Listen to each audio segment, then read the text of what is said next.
Digital fentanyl. That's what one online privacy guru is calling TikTok. And he's urging Congress to ban the social media platform immediately, calling it a Chinese Communist Party propaganda and surveillance tool that, if left unchecked, will poison the brains of an entire generation. That expert, Michael Fertik, is a Silicon Valley venture capitalist who's taught online privacy at the Harvard Law School. He joins us now. Michael, thanks for being here. You know, fentanyl with enough of a dose is deadly.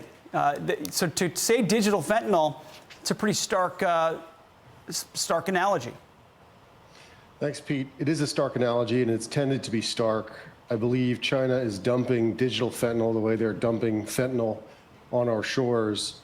You know, core to the Chinese national ideology is the notion that 150 years ago, the West controlled China through the opium trade and by feeding opium to the Chinese people. And that's sort of been a chip on their shoulder for a long time.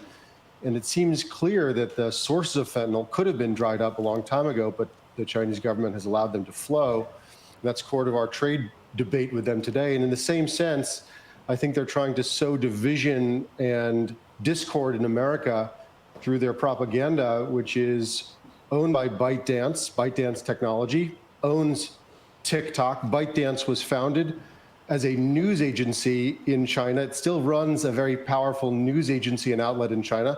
That's definitely controlled by the government.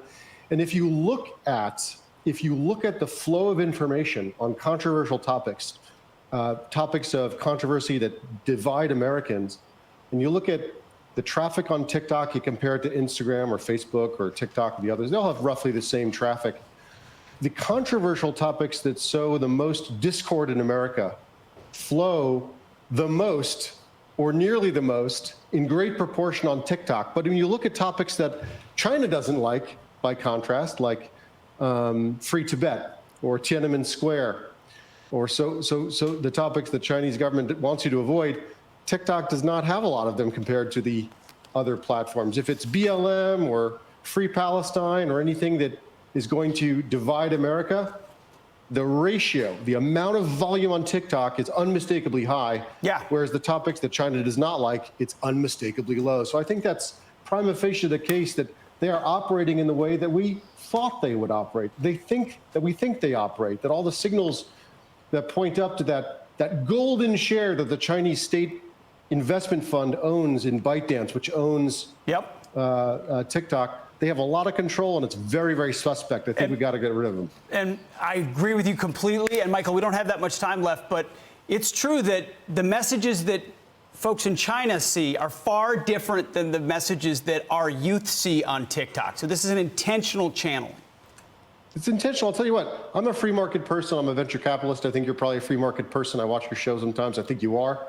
And I'll tell you something, this is not an issue of the free market. This is an issue of our free market players competing against a state-sponsored actor. And by the way, this is not a left issue or a right issue. It shouldn't be. I'll paraphrase my old father. My old father used to say, on this issue, I don't come from the left. I don't come from New York. I don't come from the left. I don't come from the right. I come from New York. These guys are dumping their digital fentanyl on American shores, and it's time to punch them right in the mouth. And by the way, there's a lot of nonsense going around saying that Congress doesn't have the power to ban TikTok. It definitely does through the Commerce Clause, which gives them enormous power. And there are a lot of ways to ban TikTok. You can ban it outright, but you can also sanction the founders and the executives. You can make it impossible for them to transact financially. So you can do all these things. Congress has the power, and they ought to do it to protect our future. I agree with you wholeheartedly. Too bad there's a lot of shortage of courage in Washington, D.C., but maybe a new administration. By the way, I think they're afraid of losing votes because there are 150 million people who use TikTok. And some of it's fun. You know what? A lot of it's a little candy. I get that. But on top of the candy, which may be bad for our brain, it's bad for our politics. There's a lot of fentanyl-laced candy out there these days, too. So take that for what it's worth. Well, you said it. I didn't. Michael Fertik, thank you so much. Appreciate it. I'm Steve Doocy. I'm Brian Kilmeade. And I'm Ainsley Earhart. And click here to subscribe to the Fox News YouTube page to catch our hottest interviews and most compelling analysis.